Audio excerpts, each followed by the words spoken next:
அந்த எஸ்எஸ்கே ஒன்னும் சாதாரண கிரிமினல் கிடையாது. கடத்துறது மட்டும் இல்ல, கொலை கூட பண்ண அஞ்சாதவரு. அவரை தப்ப விட்டுறாதீங்க. இப்ப கூட எப்படியாவது வெளியே வரணுங்கிறதுக்காக பொய்யா ஹார்ட் அட்டாக்னு சொல்லி அவர் பேஷண்ட் மாதிரி நடிச்சிட்டு இருக்காரு.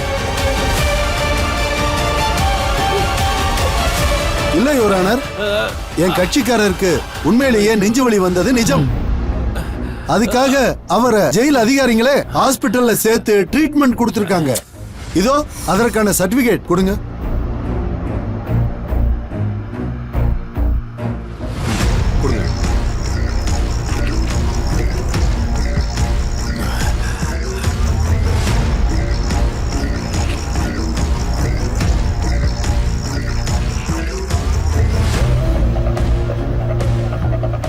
யுவரான, எஸ்எஸ்கேவோட இதயம் ரொம்ப வீக்கா இருக்கு.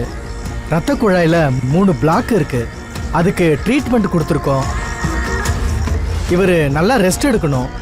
இதுக்கப்புறம் எஸ்எஸ்கே ஏதாவது மன உளைச்சலானா மறுபடியும் ஹார்ட் அட்டாக் வர்றதுக்கு வாய்ப்பு இருக்கு. இல்ல, இது பொய்.